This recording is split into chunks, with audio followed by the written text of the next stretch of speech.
गोरखपुर से एक बेहद चौंकाने वाली खबर सामने आई है, जहां एक ही परिवार के 11 लोग अचानक बीमार पड़ गए। घर में चीख पुकार मच गई। बच्चों से लेकर बुजुर्ग तक उल्टी, दस्त और सांस लेने में तकलीफ से तड़पने लगे। परिवार को समझ ही नहीं आ रहा था कि आखिर अचानक ऐसा क्या हो गया। कुछ ही घंटों में पूरा परिवार अस्पताल पहुंच गया और अब इस घटना ने पूरे इलाके में डर और चिंता का माहौल पैदा कर दिया है। नमस्कार, मैं हूं ऋचा पराशर और आप देख रहे हैं वन इंडिया हिंदी। महाराष्ट्र की तरबूज वाली घटना से अभी देश आगे बढ़ ही नहीं पाई थी, तब तक गोरखपुर से भी एक ऐसा ही मामला सामने आया है। अब ये जो पूरा मामला है वो गोरखपुर के बेलीपार थाना क्षेत्र के मलाव गांव का है। बताया जा रहा है कि परिवार के लोगों ने पहले गांव की एक दुकान से मैगी मंगवा कर खाई। घर में सभी लोग एक साथ बैठे थे। सामान्य माहौल था।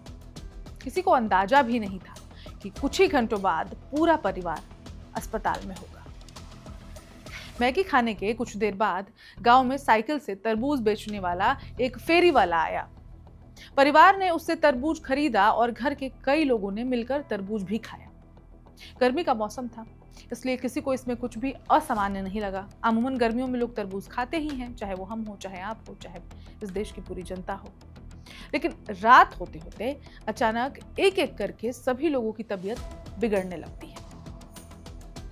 बुधवार रात करीब 3 बजे परिवार के सदस्यों को उल्टियां शुरू हो गई। किसी को तेज दस्त होने लगे तो किसी को सांस लेने में परेशानी होने लगी।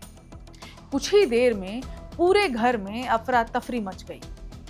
परिजन पहले घरेलू इलाज करते रहे, लेकिन जब हालात लगातार बिगड़ते गए तो गांव में हड़कंप मच गया। आनन फानन में सभी बीमार लोगों को पहले स्थानीय स्तर पर इलाज दिलाने की कोशिश की गई, लेकिन हालत गंभीर होने पर 11 लोगों को जिला अस्पताल रेफर कर दिया गया। बीमार लोगों में बैजनाथ पांडे, उनके भाई अमरनाथ पांडे की पत्नी शैल कुमारी समेत परिवार के कई सदस्य शामिल हैं। अब इस पर डॉक्टरों का कहना है कि शुरुआती जांच में फूड पॉइजनिंग की आशंका जताई जा रही है। हालांकि अभी तक ये साफ नहीं हो पाया है कि बीमारी की असली वजह क्या थी। क्या मैगी खराब थी, क्या तरबूज में कोई जहरीला केमिकल था, या फिर भीषण गर्मी की वजह से खाने की चीजें खराब हो चुकी थी। स्वास्थ्य विभाग ने मामले को गंभीरता से लेते हुए जांच शुरू कर दी है। मैगी और तरबूज दोनों के सैंपल जांच के लिए लैब भेज दिए गए हैं। अधिकारियों का कहना है कि रिपोर्ट आने के बाद ही बीमारी की असली वजह सामने आ पाएगी। जिला अस्पताल के डॉक्टरों ने बताया कि 11 लोगों को भर्ती कराया गया था, जिनमें से 3 लोगों की हालत अभी भी गंभीर बनी हुई है। गंभीर मरीजों को लगातार निगरानी में रखा गया है। अब इस घटना के बाद गांव के लोगों में डर का माहौल है। लोग अब बाहर का खाना खाने से या फिर बाहर की कुछ भी पीने से, चीजें खरीदने से डर रहे हैं।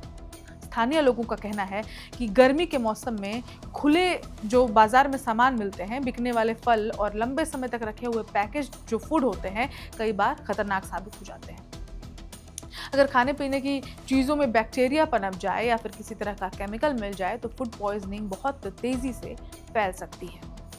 डॉक्टर ने भी लोगों को सावधान रहने की सलाह दी है। डॉक्टरों ने कहा है कि गर्मी में बाहर का खाना सोच समझकर खाएं, कटे हुए फल खरीदने से बचें और बच्चों को पैकेट वाले जो भी फूड्स होते हैं उनको खिलाने से पहले उनकी एक्सपायरी डेट जरूर चेक कर लें। अब इस मामले पर अगर बात करें तो फिलहाल स्वास्थ्य विभाग पूरे मामले की जांच में जुटा हुआ है, लेकिन गोरखपुर की इस घटना ने एक बार फिर बड़ा सवाल खड़ा कर दिया है कि हमारी रोजमर्रा की खाने पीने की चीजें अब हमारी सेहत के लिए खतरा बनती जा रही हैं, और क्या जरा सी लापरवाही पूरे परिवार पर भारी पड़ सकती है। आपको भी सोच समझकर कोई कदम उठाना चाहिए, खास करके खाने पीने से जुड़ी चीजों को बहुत सावधानी से खरीदना चाहिए। इस खबर में इतना ही। अपडेट्स के लिए देखते रहें one India. Subscribe to One India and never miss an update. Download the One India app now.